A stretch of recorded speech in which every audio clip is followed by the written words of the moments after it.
My name is Suzanne Sanders, and this is Friending Shakespeare. Welcome, everybody. Welcome back. We talked about what's so great about Shakespeare last time, and this time we're going to talk a little bit about what's not so great and how to get around it. But first, I wondered if anybody got to see Merry Wives on PBS last week. I did, and I did.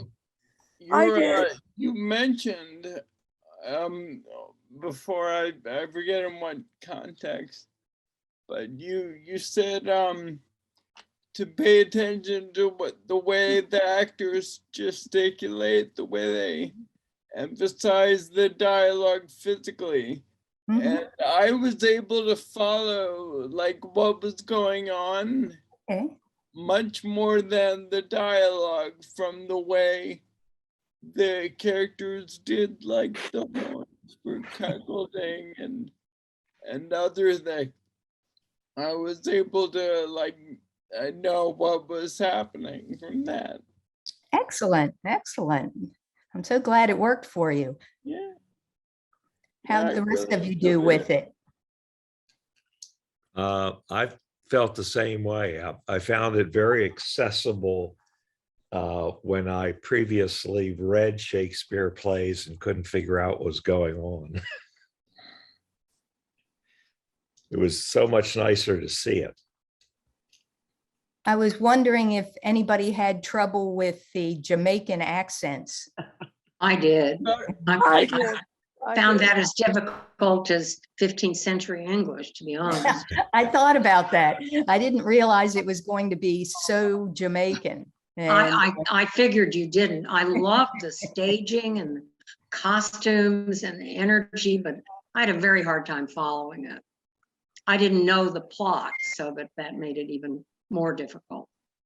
well, a good thing to do with a version like that is put on the captions. Yes, My closed TV doesn't have captions help. captions. Oh, I thought it was interesting, speaking of the accents, that Falstaff was the only one without a Jamaican accent.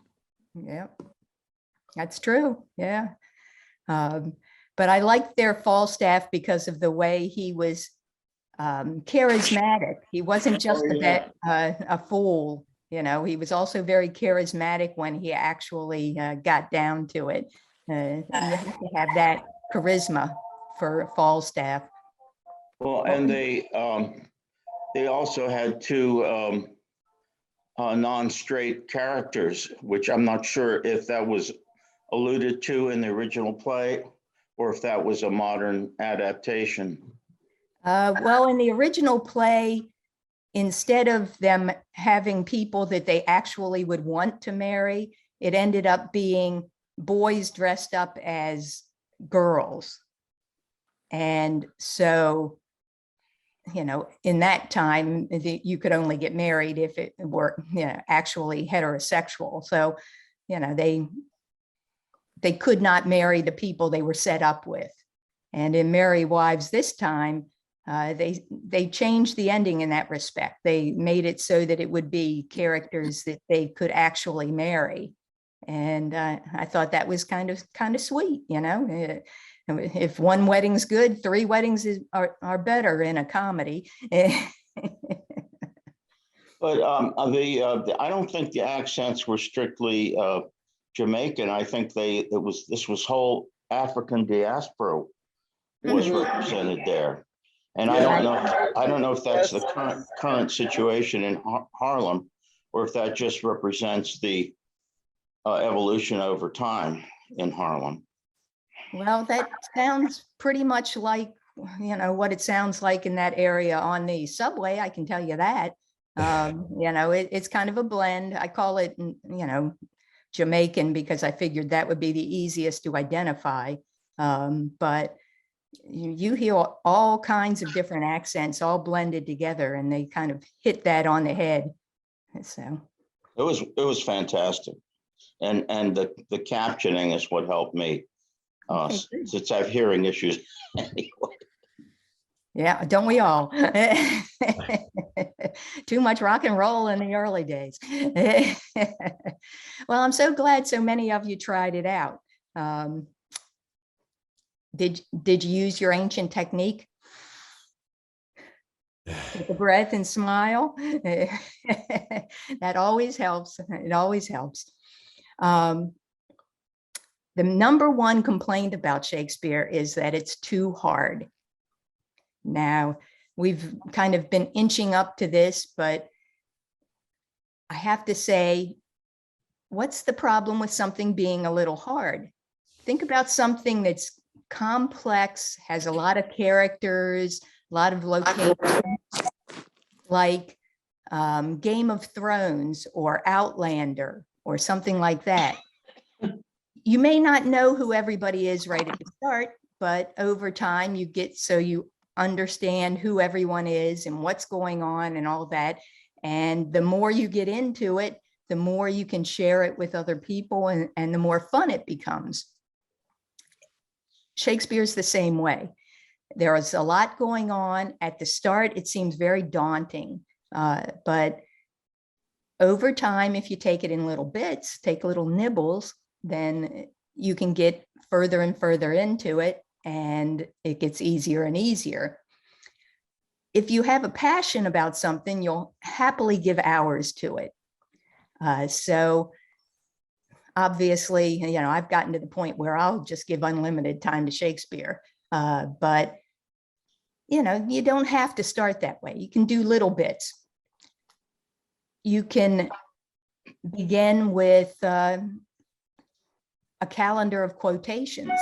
Say, read a Shakespeare quotation every day. Say it out loud and then get it comfortable in your mouth. Get used to the language that way. You can take it in little bites. Shakespeare rewards the time you give him.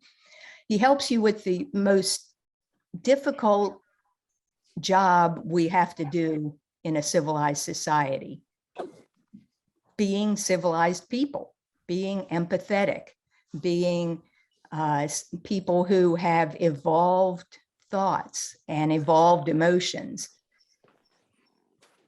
It feels so good to stretch your mind. And if you can do it while you're, having as much fun as you can have with Shakespeare, I think that's a great way to go. So we know the trick of a challenging job. You break it up into bits and do it in little bits. With Shakespeare, you can keep an eye out for him. Once I started looking for it, he started cropping up everywhere. He's in the comics. He's always referred to in jokes and on TV, things like that. People use his phrases, as I showed you before. So you can find him all over the place. You can even find him in nursery rhymes. Humpty Dumpty is actually about Richard III. Yeah. Couldn't all of the king's horses and all the king's men couldn't put Humpty back together again. He's the one with a horse, my kingdom for a horse. Needed that horse at the different time. You can try Shakespeare quote books. I find those very useful when I don't know what to say for like a sympathy card or something like that, where you want to say something that is touching but isn't just the same old words. He can give you some ideas. He can be comforting and enlightening in a very short sentence. So, you can get books on certain subjects. Hold on a second. You can get books on insults. This is one where the different words line up and, you can create insults for people, all from Shakespeare. There are books that are all about how Shakespeare used the Bible in his works. Here's one of my favorites, Shakespeare on parenting. You can even get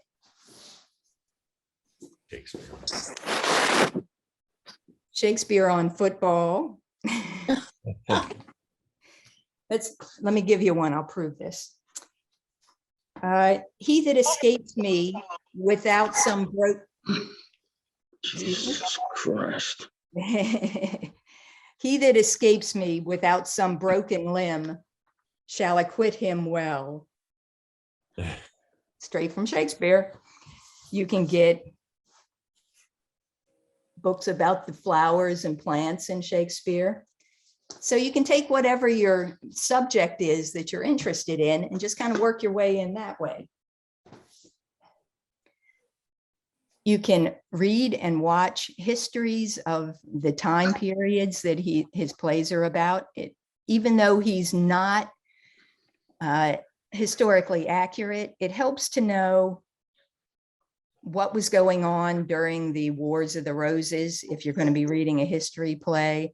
It might be fun to know a little bit more about ancient Egypt if you're going to do Antony and Cleopatra, that kind of thing. Just give you a little background so you can kind of get in the mood for what's going on. There are also books and comics that retell his plays. Wait a minute. I don't have a big enough shelf to put all these right in front of me. There are ones like this that are little cartoon books, the manga books that tell his plays. You can use children's books. This one is particularly good for getting pictures of all the things they're talking about. And that way, you know, you can kind of get in there, try it out, get yourself comfortable with it little by little. The trick is to pick things that will kind of add together. You do a little bit of actual Shakespeare quotes, you do a little bit of the time period, and over time you start feeling more comfortable with the general setup. So it doesn't seem so alien and so odd. They help to get the plot clear if you're looking at, say, those graphic novels, things like that. Sometimes the plots can be very convoluted in Shakespeare. And so getting them clear in your head is a big step towards being able to either watch or read them. It's like a remake of a movie. You can watch more than one remake of a movie, like Star is Born has been made 3 or 4 times now, and people still go see it because the story is good and it's kind of fun to see what different people do with it. So you can work your way in that way. You can play a game. I played this game with my children. My daughter loves Shakespeare and my son was not at all interested, but I played this game with them. It's kind of like apples to apples. You're asked a question and whoever gives the best quote to answer the question wins. And you don't have to make the quotes up yourself. They're all on little cards and you're handed out a certain number of cards. So you get to play your quotes. It's things like, I'm sorry, this table is reserved for, and you have to put in the best quote. And they say, a tender ass, super dainty Kate, that great baby you see over there, and the loose encounters of lascivious men. And it's up to the judge which one is the best answer for who is this table reserved for. So it was a fun game. And I played it with both of them. The daughter loved it right off the bat, but the son surprised me because he thought it was fantastic. He said if they had played that in his high school English class, he would have come out loving Shakespeare because he had no idea it could be so amusing. And so, Could you tell us the name of the game again? It's called What is it? Bards Dispense Profanity. Okay. It's a play on another game called Cards Against Humanity. Mm-hmm. Right. Bards Dispense Profanity. It's not really profane so much. It's Shakespeare, like I told you before. He's always appropriate for the situation. You know, he's not looking to be obscene. So Silly to do it this way. Well, you remember what I was saying before about how laughter opens us up. The more you're laughing, the more your heart is open to whatever's coming along. It's a good way to get to know him. You can watch a famous scene or a speech, like online or something like that. What you should do is search for a good actor. If you put in a search for best Hamlet or best Catherine, that kind of thing, they'll give you what people have judged to be very good. It's up to you to decide whether you agree with them. But watching little clips of people doing the big speeches, you start getting the hang of it, you get a little more comfortable with it. Of course, PBS, I'm always pushing the PBS because they have really good versions. There are best of DVDs at libraries where they have just little scenes. So you don't have to watch the whole play. You can just give it 15 minutes and, see how it goes. It tunes your ear for the language. You can turn on the captions. And once you get used to the sound, it starts magically making more and more sense. It's like if you ever went way down south on a road trip, and at first you stop in a gas station and you can't understand a word anybody's saying. But after a while, you start realizing, okay, I've got this accent. I've got it. I can do this. It's just the same with Shakespeare. At first, it sounds extremely alien, and it does take a little more work than usual English because his vocabulary is a little different, and you have to look a few words up, that kind of thing. But over time, it gets easier. Actor David Suchet, the one who plays Poirot, said, "We find Shakespeare boring because we're lazy. We're not willing to get through the language. That's the only barrier. If a play is performed right by those who are properly trained, after about 20 minutes, you won't be aware of the language because the human story is so strong." So 20 minutes isn't too long to wait, but still, he does talk funny. He uses lots of words in odd ways, and his characters talk a whole lot. So let's take care of some of those little hiccups that might throw you off. If you already know the things that I bring up on the grammar and the words here, congratulations, so you'll ace this. It's just a refresher course. Okay, thou, thee, and ye. They used it back then. They had many more ways to say you than we do. It was more poetic to use thou, thee, and ye. And you also used it for single people versus the group you. If you've taken Spanish or French, you know how this is with the familiar and the formal you. To one person, thou was used when you were close to the person, like a lover or a friend or a family member. You could use it for a peer, someone at your same class level, if you knew them well. And you could also use it for children, pets, servants of any sort. They were considered, underlings. You could call them what you liked. So the boss would say, "Thou must bring me some coffee." And the intern would say, "You got it." The intern would not use thou back to the boss. That was the division there. If you used thou to somebody that wasn't an underling, that was an insult. If you used thou too soon in the relationship, that was an insult. So sometimes they'll talk in the plays about thou thou'st me, and it's like, what's he talking about? He's mad because he's being overly familiar. So that's what goes on there. If a character is going along saying you to another character and then switches to thou or vice versa, that means their relationship is changing. They're either getting closer or it's getting cold between them. So if it's thou, they're warmer or closer. And if it's you, they're cooler or farther away.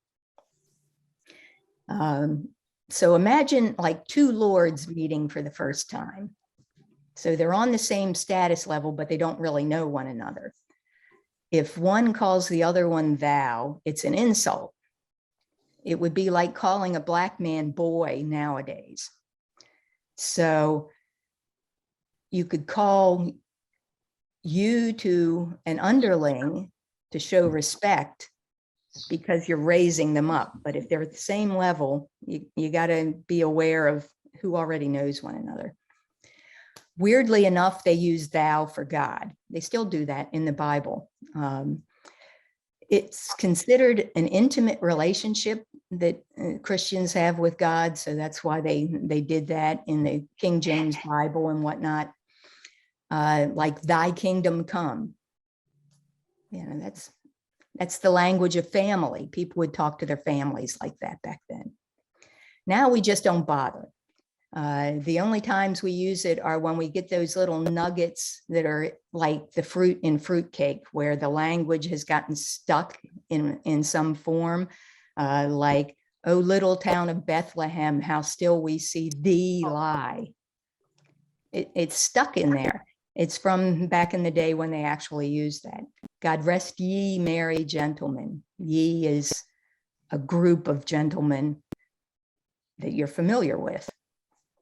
God rest ye merry was a regular way to say good night back in Elizabethan times. So that's like a little nugget of Elizabethan language that's stuck in our general language. So you already know this stuff. You just don't realize that you use it. You use it in certain circumstances. It's thou for the subject and thee for the object. You would say thou art a villain. You would not say thee art a villain. Dost thou know who speaks to thee? So the verbs change a little. Dost thou instead of do you. You add a T or an ST or an EST. It kind of sounds like they're slurring their words a little bit, or they've got a lisp or something. But over time, you get used to it. Thou wilt for you will. It's not anything to do with melting in the sun. If you're talking about melting in the sun, it's thou wiltest. So you just add this thing on the end. It's not all that hard to follow, though. Like Romeo and Juliet. Romeo says, "Oh, wilt thou leave me so unsatisfied?" He uses thou because he's close to Juliet. He loves her and he wants to get closer. Juliet says, "What satisfaction canst thou have tonight?" So she loves him back. But boy, is she innocent. Thy and thine are like your and yours. Juliet says, "Happy dagger, this is thy sheath." And then she gets up close and personal with the knife. That's why she uses the familiar form. It's something that's close to her. It's an object, so you can use it familiar. Your ears will get accustomed to it. Don't worry about it. Some of the movies change all the these and thous and everything to you, like that Ian McKellen movie I was telling you about the other day. Personally, I like these and thous because it adds to the nuances. I just think of it as pirate talk. Thou art a scurvy knave. Come now, come aboard, whoever ye may be. It's pirate talk. The language then was close to pirate language. The accent was similar.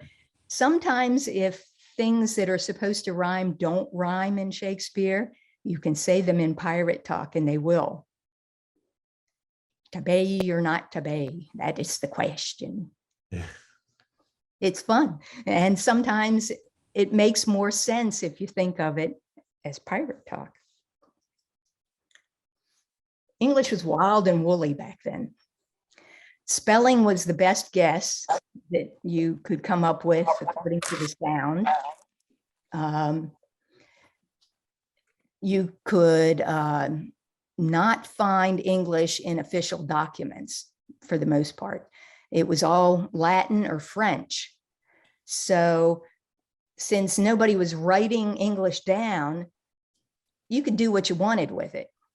It wasn't until much later that a lot of the so-called rules of English were laid down, and they were laid down by people who were trying to make English closer to Latin because they thought Latin was more noble somehow.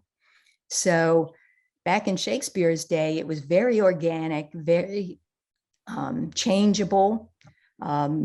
Different people would say things in an entirely different way.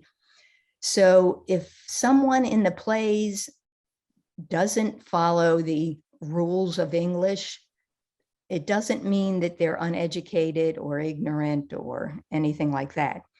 Like if they have dangling participles, if they put to or for at the end of a sentence, that was perfectly fine then. Shakespeare was the master of the organic logic of English, the kind of English that you talk if you've grown up with it and you really know what you can do with it. Like the line, "This was the most unkindest cut of all." Now, nowadays, we would say, "This was the unkindest cut," or "This was the least kind cut," or something like that, because you can't have double negatives and that sort of thing going on. Back then, it was perfectly fine. That was not an unusual sentence to do then. He was aiming for the right rhythm for what he was trying to convey, and also the impact.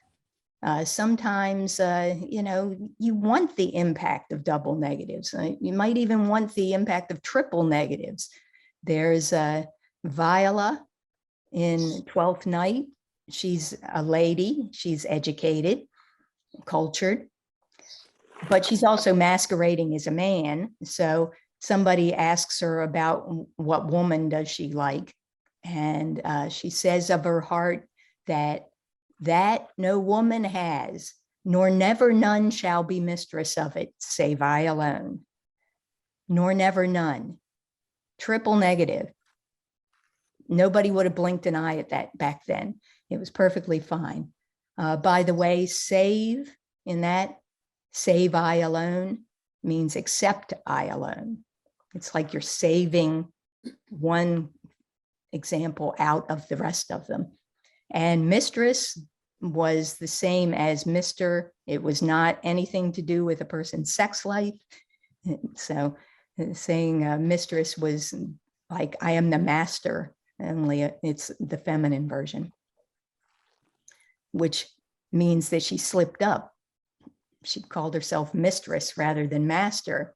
So it's kind of a little way that he shows that, yeah, it's a woman under there. And she slipped up. She let her mask down for a minute.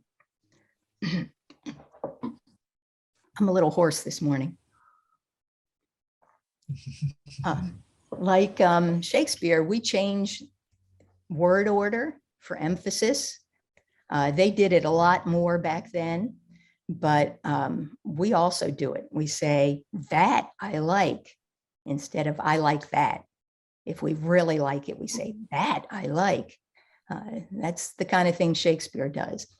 He would say, "He gave it me, he me it gave, it me he gave," all meaning the same thing. And that's one of the things that really screws people up when they're trying to understand Shakespeare. He just kind of moves the parts of speech around more than we would ever do nowadays. So, you know, if you are feeling kind of stuck with it, look for the verb, find the verb and work outward from there. Or just watch your actors and they'll help you with it. They drop out a lot of little words, things like to, and, he, it, you know, those kind of things, because he was writing down how the sound of the language went. He wasn't trying to make it grammatically correct. Like we drop things out when we're just talking. Down the ocean, down at the ocean, down the ocean. Everybody knows what I'm talking about. The slurring together of words, you know, it tells you something about the person. Why are they doing that? If you say cause instead of because, you know, drop a little bit of a word, maybe it means you're in a hurry. Yeah, twas for it was. And you can't even be bothered to separate out the words, or you're being very informal. Everybody slurs, but the question is, do you say, all right, or I, you know, what kind of slurring are you doing? They'd say, e'en so, or, you know, instead of even so and over.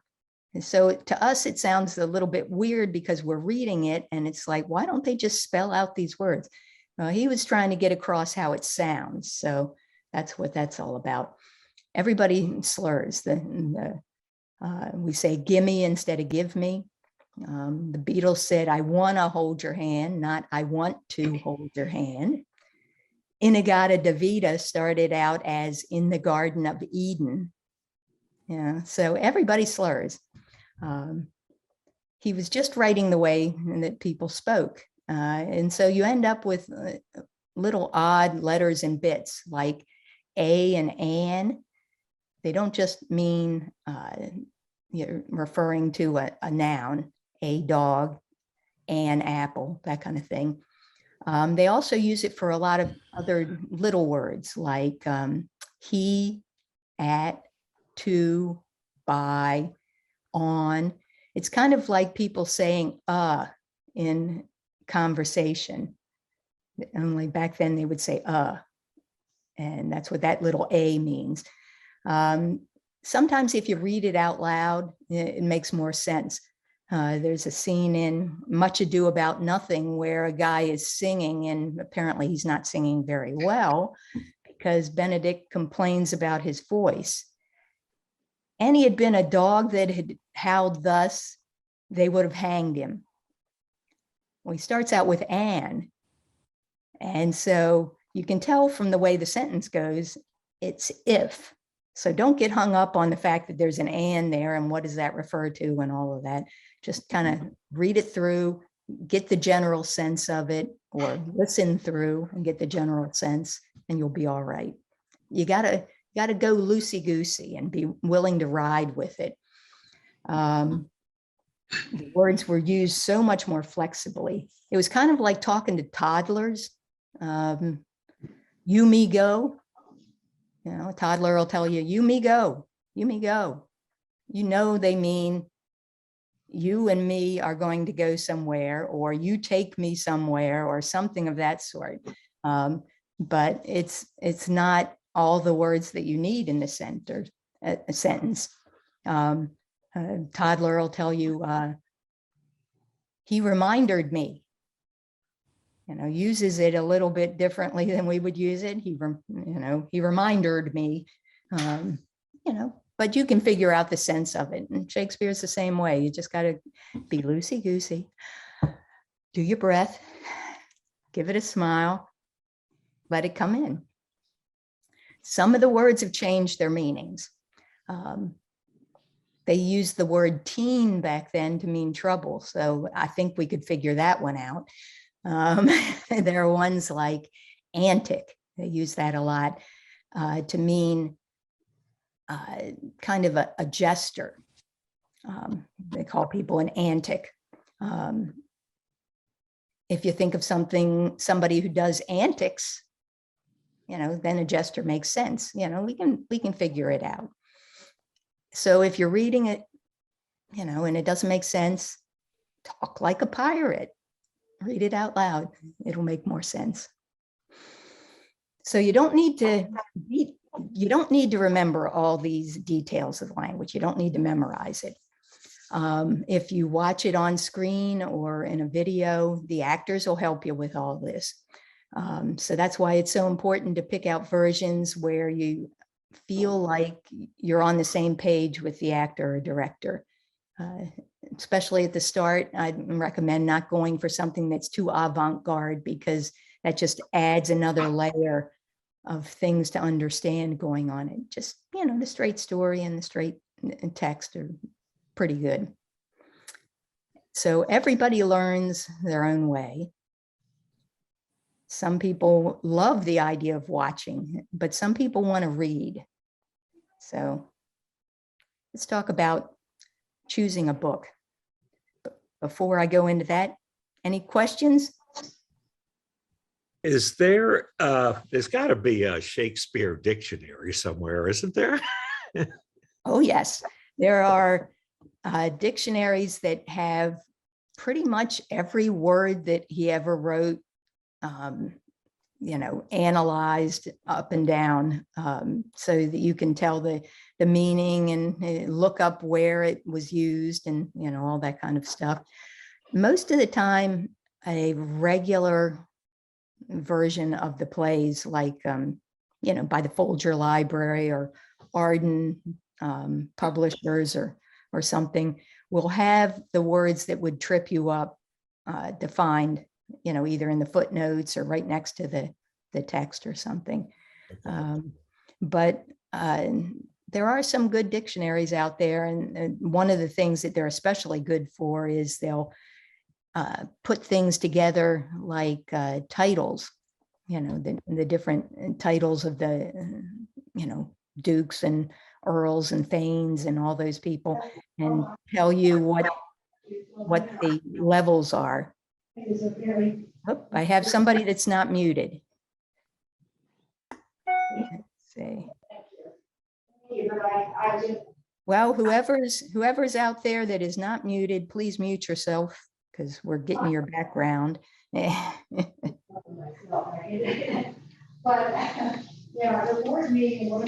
Let's see, who is it? Thomas, are you muted? I'm thinking. No, maybe that'll work. You do have to watch what versions you choose for reading. Do any of you use a Kindle for reading? Yes, yes, no, yes, no. Yeah, okay. One thing you have to watch out for with Kindles is, because Shakespeare is out of copyright, people will just kind of copy the text and paste it and then resell it. So you can end up with a copy that is blurry or has bits cut out, or things like that. It's a good idea to look and see if the version that you're reading comes from a reputable publisher, one that you'd recognize, Random House, Penguin, Barnes and Noble has a good series. The good ones can also be associated with a school like Oxford or Cambridge, or an institution like Folger Shakespeare Library in DC. So those are usually safe bet. If you like the audio versions, you'll get some surprises, because some of the things won't be pronounced the way that you expect, but they can work very well. If you have a choice, try to get an American speaker so that the accent doesn't throw you off. and try to get one that was recorded just for the book. If you have one where they're recording a stage play, what you'll end up having is when the person is facing the microphone, you can hear them fine, but when they turn, you can't understand them as well. You can't understand them as well. So you really don't want to have the sound level going up and down while you're listening like that. If, for one thing, if the action takes off, you may blow out an eardrum, you know, because somebody's yelling into the microphone. So you want one that they've read it for the book. But sometimes you want a real book. Shakespeare loved books, so he's always going on about it. I think it's a good bit of advice. You can get the books pretty much anytime you're in a used bookstore or a book sale. There's some Shakespeare in there. The fun part of that is sometimes you get somebody else's notes, and you know, maybe they figured something out that you have a little trouble with.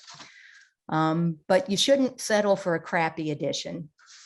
You should pick a book that is comfortable in your hands, that the text is appealing to you, because you don't want to say, well, I'm just having trouble squinting at this tiny little print and I'm not going to read anymore.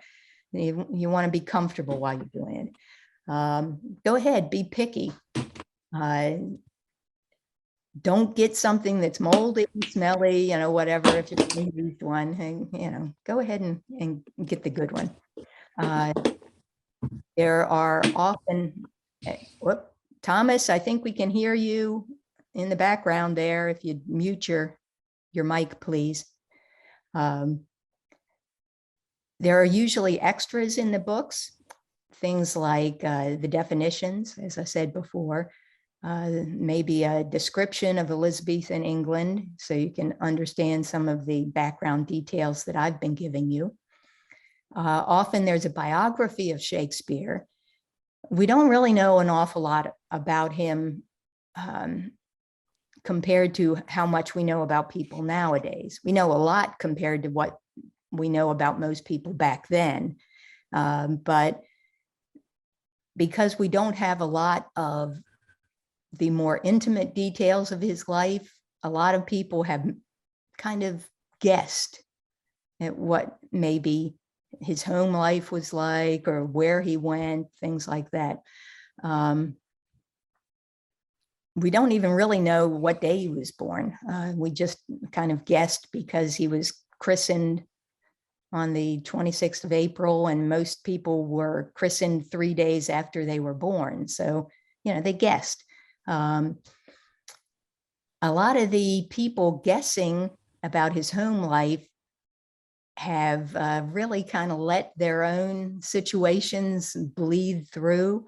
So there are some biographies of Shakespeare that trash him unmercifully. Other ones trash his wife. A lot of them trash his wife. They say all kinds of horrible things about her. And there's no evidence of any of it. So, you know, if there's a biography in there and you're interested, go ahead and read it. But, you know, don't feel like it's going to teach you something essential to the plays. They probably won't. If there's, if there's an essay that explains the play, don't read it before you read the play. Yeah. Your version of the play is your idea about the play is just as valid as theirs.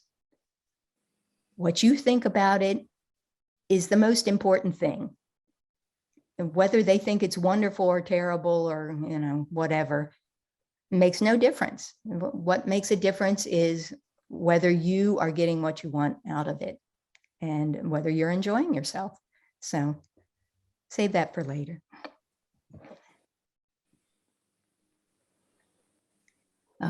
You have one thing that might help you. There are a lot of modern language versions of Shakespeare nowadays, things like this Shakespeare Made Easy, where on one side they put Shakespeare in the original and on the other side they put it in modern language. There are other ones, No Fear Shakespeare, Simply Shakespeare, things like that. And sometimes that helps. If you can read the text in modern English first, then you know what's going on. You know exactly what all the words mean. You know what everyone's saying. They try really hard to use as much of the original text as possible, because sometimes it doesn't need any translation. So then you can read the original and, you know, you've basically gotten over the heavy lifting on it, and it makes a lot more sense. Some people like to read the original first and look at it kind of as a challenge. Let me figure it out myself. And then they go to the modern language and see, how close did I get? Was my guess right? That kind of thing. It's kind of up to you. So, you know, that's a good way to get into it. Some people I know just read the modern language version and never bother with the original. Do you have a question, Sam? I can't hear you. You need to unmute. I was gonna say, as far as versions go, I use the Norton versions because they annotate everything so meticulously. Okay, that's good. Yeah, some the people like Norton that. versions are wonderful. Yeah, that's a good one. He's talking about a version, though, that is a very big book. Oh, a lot of the plays you can get individually, like Macbeth, there's an individual. That's true. Yeah. Thank you, Sam. That's a good point. The complete works, I should say, is a very big book. On occasion, I'll leave one sitting on my kitchen table, and that's my breakfast reading, you know, and work through a few plays over the course of a couple of months. But, you know, it beats reading the back of a cereal box or something. So, one thing when you're reading that is a really good trick. Do you have another question or comment, Sam? Okay, good. Take a piece of paper, just a blank piece of paper, a bookmark or whatever, and block out the text below one line. So you can only see one line at the top at a time. Read that line and then move the page down, and then read that line and then move the page down. Something about not seeing the whole text all at once makes your brain kind of say, okay, all I have to do is read this one little phrase. I can handle that. And it kind of brings more resources to the one phrase. The way that Shakespeare wrote, the lines pretty much stand as separate phrases or separate sentences. And he also works up to the most important thing in the phrase or sentence to the end. So if you read one line, at the end of the line, it's probably the biggest idea, the most important idea that he's leading to in that line. Strangely enough, if you just go along the text and read the last word or couple of words in the line, read all the way down, you can get the gist of what's going on in the story. But definitely, if you're reading, try that blocking out the rest of the text so you just have one line at a time. For some reason, it makes it much easier, and you can get a sense of what's going on more with less stress, basically. You can try reading it out loud. You can get together with a friend and maybe trade lines.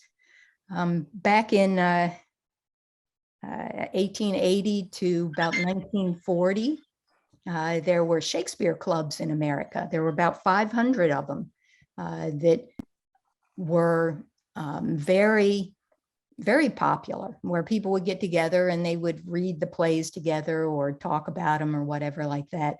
And, I don't see any reason why, that sounds like a perfectly good book club idea to me. If you're not in the habit of concentrated reading, where you're having to put a little bit more of the wattage into it, it's not just a pot boiler. Keep a sweater handy. That's something that they've discovered from teaching adults how to read that didn't know how to read. It takes more brain power to read than we think, because we're so used to doing it. But when you're reading something new, your body can get chilled because all the resources are going to your brain. And so, have a sweater. Take breaks, move around, keep circulation going. Coffee, tea, and wine, hell. The director, Peter Sellers of the Kennedy Center, said, there are some parts of the plays you'll never understand. But excuse me, I thought that was what great art was all about. Don't freak out over it. Just keep reading. There are some parts that are typos that we can't figure out what was originally meant. There are some places where they didn't have a good version to work from. So, some key scenes might have been dropped out. So, and there may be a few little bumps in the road, but just keep reading. It's a, start of a lifetime friendship. It's no reason you have to do it all today. Just so take your sip, get a little more familiar this time. And like binoculars that keep focusing in, the more you turn them, it gets more and more clear as you go on. So, I want to put in a good word for the libraries here at this point. Whatever you're looking for, e-reader or a book or a video or whatever, the librarians will help you out. Most of them are free. Their book sales are great places to find, the plays and whatnot. And the used bookstores around here, Unicorn and Vintage and everything, are great too. I love going to, brand new bookstores as well. But, sometimes you want just a cheap copy you can toss in the car and read whenever you get a chance. And speaking of recycling, let me share my screen with you guys.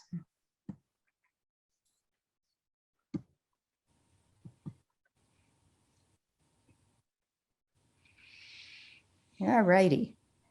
I have something to show you about recycling. Back in the day, when they got their costumes, they often got them from rich people handing them down to them. People would leave their fancy clothes to their servants, but the servants weren't allowed to wear fancy clothes, so they'd sell them to the playhouses, and that would be their way of making some money. And they needed those big costumes, because how would you know who the king was unless you saw a big fancy costume? They didn't have photographs. They didn't have pictures in the newspaper that were anything you could really go by. So if you saw somebody in a crown and big fancy clothes, that was the king. If you saw somebody with a jester hat on, that was a jester. You needed the big fancy clothes in order to tell who was who. Here's a little shot of King Henry VIII. Gold and jewels everywhere, always a sword and a dagger somewhere about. Big silhouette, the biggest man in the room. You had to really plow through the crowds if you were going to be noticed then. They padded the shoulders, they padded the sleeves, pretty much everything except for the legs. They like to show off their legs in stockings, which were also called stocks back in the day. They held the stockings up with garters or ties called points. So sometimes you'll hear people talking about their points and making jokes about it. And what they're talking about is basically the string on their sweatpants or something. It's like the same equivalent. Henry there was very fond of wearing cod pieces, which were kind of like jock straps that you wore on the outside, but they were very fancy and they were also padded. So, they were very obvious. They used cod pieces to put spare change, pieces of fruit, anything you wanted to carry around. You didn't have a pocketbook. Where are you going to put it? Put it in your cod piece, carry it along. So when there are jokes about cod, usually they're talking about somebody's cod piece. So here's some courtiers from about the same time. You can see the cod piece is a little bit smaller on this guy, partially because he's not the king, partially because it eventually went out of fashion. He's wearing what looks like padded shorts. Those were called canyons. Sometimes if they were very puffy, they'd call them trunk hose. The clothes were slashed. What they do is they'd have layers of material and they'd cut little holes in the top layer and pull the material through the little hole just a bit so that it would show through. So you'd have one very fancy layer of material with another fancy layer just poking through, as if you just had so much money, you just had layers and layers and layers of beautiful materials. Everyone wore ruffs. Part of the reason was this increased the amount of light reflected up on the face. It was very dark then. All the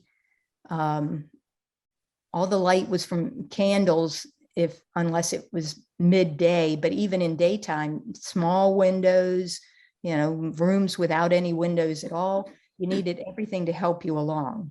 So they used ruffs to increase the light on their faces. You can see on her gown, she's got what's called a stomacher. That's the front of the upper part of her dress, the bodice. It was stiff, gave him a very flat looking stomach. That thing around her hips is called a bum roll. And the name of the kind of skirt is a farthingale. There are hoops under that skirt. So you'll hear these terms in the plays occasionally. For nobles, the bald look was in. Both men and women would pluck their hair back so they looked bald. I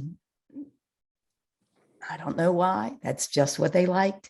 The men would pad the front of their clothes to make it look like they had like a pregnant belly, basically.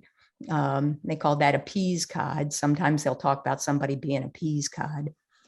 Always a sword for the men. The stockings that he's wearing, they call those clocked. The little designs on the bottom, those are clocked. Sometimes they'll talk about that. And those puffy pants that he's wearing, those short pants, those are trunk hose. And when they talk about paneled, that means those strips that are on top. Those are the panels. They all wore removable sleeves so that if you dragged your sleeve through the food, then you could just take off your sleeve and put a new one on. They wore great big sleeves for show sometimes.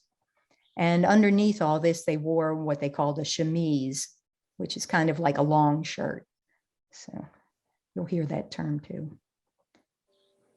For people a little more working class, sailor and farmer, for instance, they always wore hats. That was very important. One of the things about a hat is you could tell who somebody was by what kind of hat they were wearing. You can tell I'm not a farmer because of this big fancy hat with a big fancy jewel in the front.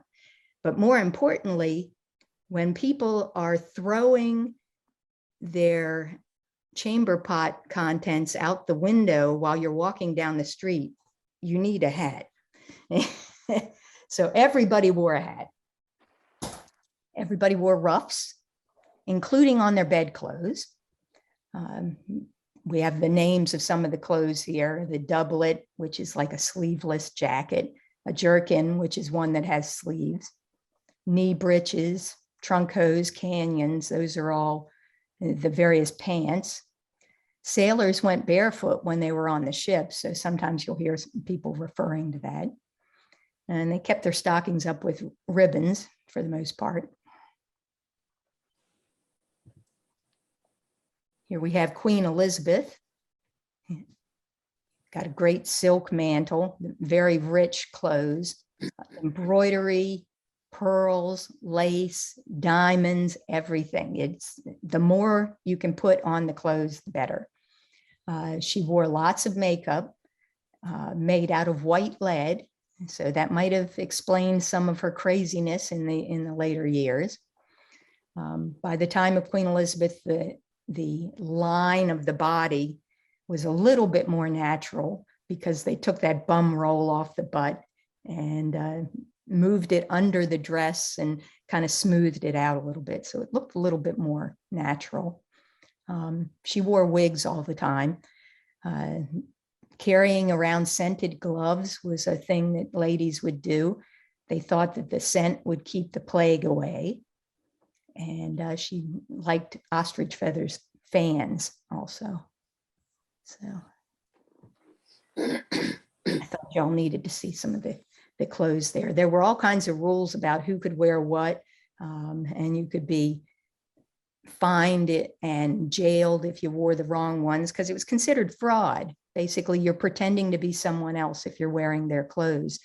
There were prostitutes called slatterkins who would get fancy dresses and wear them, and it was kind of a rich girls gone wild thing. They would pretend to be, upper class and therefore make a lot more money. And they got, excuse me, in lots of trouble. In Hamlet, Polonius says, the apparel oft proclaims the man, oft as in often. They really believed in the packaging, which explains why they could believe that a bunch of boys dressed up as women were women in the original plays. A lot of people think it was illegal for women to act then. It wasn't illegal, but no woman with any other choice would want to do it because she would be assumed to be a prostitute if she was on the stage. At best, maybe a beggar, but definitely a prostitute. Most women couldn't read well enough to read the scripts, so they wouldn't be able to play any of the big roles. They already had boys for apprentices, so since they had them there, it's much more cost effective to go ahead and use the boys. So they were having a good time at the Globe with all of these crazy clothes and everything. But the owners decided that it would be better if they could count on not getting rained out. So they went looking for an indoor theater. They found a place called the Blackfriars Theater, where they were able to be dry, reasonably warm in the winter. They could go all year round. They could use it day or night, and they could charge higher prices. And so, yay. New special effects were possible there. So they could have fairies flying through the air, and because of the control over the lighting, you couldn't see the rope holding them up. And so it really looked like they were flying. They could make the lighting aim at one character, so the gold and silver in their clothes would sparkle, so it was very amazing. I don't think we understand exactly how important clothing was to them. For instance, there was a fire at the Globe at one point, and they rushed to save the costumes. They didn't rush to save Shakespeare's plays. They ran to save the costumes. There was a cloak that they used in a lot of plays that was black velvet with gold and silver embroidery on it. It was worth about $3,000. The equivalent of $3,000. At the time, you could buy a house for 3 times the cost of that cloak. So, this was important to have the big clothes. So they used it in the new indoor theater. The nobles loved it. They came in their best clothes and showed off the way that they like to do. Most of the working class stayed at the Globe, however, because it's cheaper, and they probably wouldn't be allowed in the other place because the aristocrats didn't want to sit right next to them. And as a result, they didn't share everything anymore. There wasn't any place where they could all get together and share the same experience. And so it started to get kind of a division between them. Shakespeare's something for everyone kind of approach started to seem a little bit old-fashioned. And so he kind of had to think about what he was going to do. He kind of upped his game. He started going more psychological in the later plays. He gives a lot more time to the psychology and that sort of thing.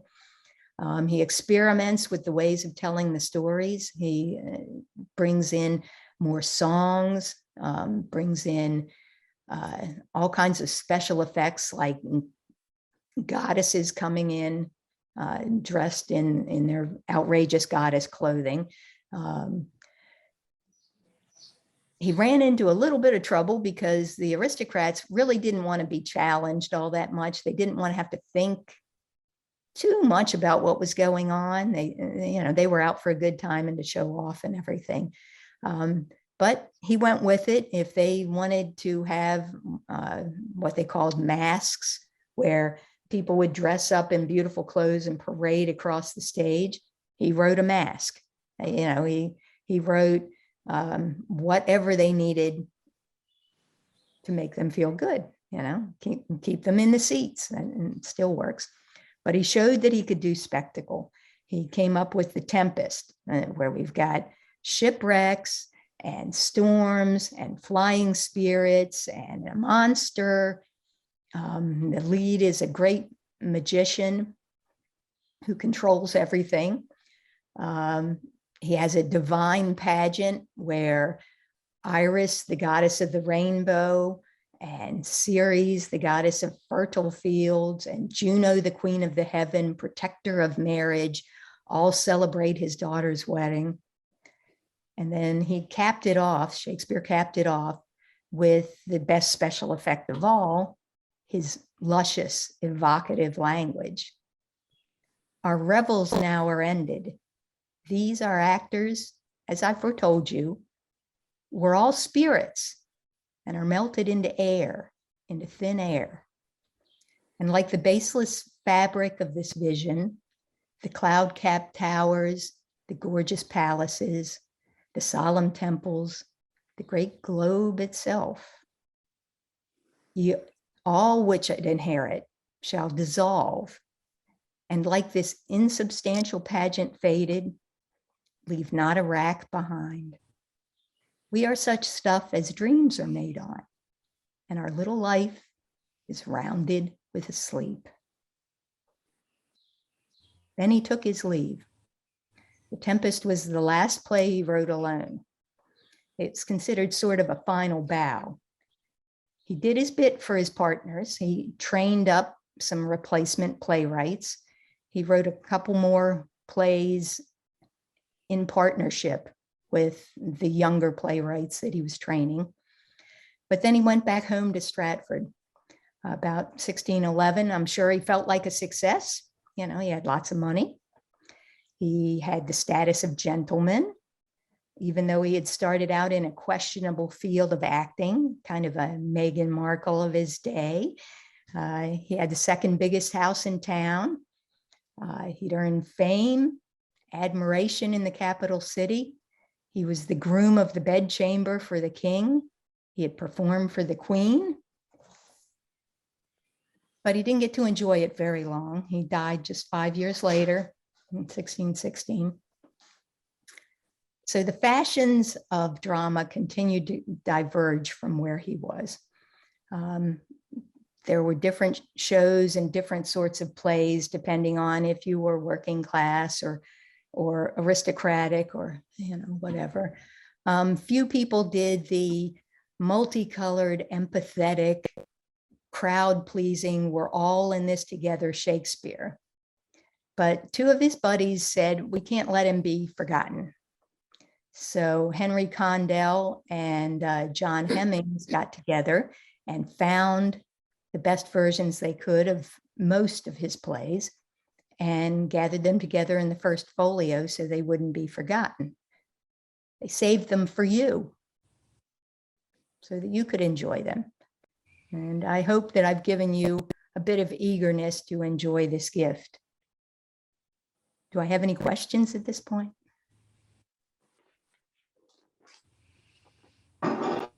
Suzanne, Yes. I just wanted to mention a bookstore in Baltimore called the Book Escape. I don't know if people here know about it, but it's on South Charles Street. And not only do they take any books that you want to give them and give you store credit, they have new and used books, and you can get books from them online. Andrew is the owner, and he's really loved and might be a resource for people to get some Shakespeare through him. Oh, boy. I have to go check them out. That sounds great. Yeah. Suzanne, Mhm. two things. Do you have any recommendations on a book that addresses Shakespeare's life, but also the times? In other words, the context. Yeah, the content. I can't give you just one because there are so many that focus on, you know, different aspects of his life. I actually really like Germaine Greer's, let's see, it's either called Shakespeare's Wife or Mrs. Shakespeare, because she addresses the point that people have been making assumptions about his wife and his home life all through history, and does the scholarship to find out whether they might be true or not. There are, let's see, Will in the World is a good one. Anything by Jonathan Bate, you know, there are a lot out there. Ask your librarian. They'll be able to aim you in the right direction. Okay. I do have one more little treat for you guys. Let's share something here. Back in 1849, the U.S. Army decided they were going to put on Othello down in Corpus Christi, Texas. The Army was down there getting in a lot of trouble, so they thought they'd keep them busy. First person they cast as Desdemona, the willowy lady, was the guy who became General Longstreet there on the left. When the guy playing Othello said, there's no way I can be seen loving up on this guy. You know, he's like 6.5 feet tall. He's got a bit of a beard, you know, he can't do it. So they cast the smallest guy they had, this lieutenant on the right there. And you may know that lieutenant a little better in his later years. You U.S. Grant was Desdemona. So if they could have some fun with Shakespeare, I'm sure that you can. Well, thank you so much, all of you, for joining me for this today and for the last 2 weeks. I would love to hear from you as you take a shot at learning about the Bard or experiencing his plays or whatever aspect I might have sparked in you. And I hope you have a great day. Thank you so much. Thank you, Suzanne. You Thanks, guys- Suzanne. Very nice course. Thank you. Thanks a lot. Bravo. Thank you.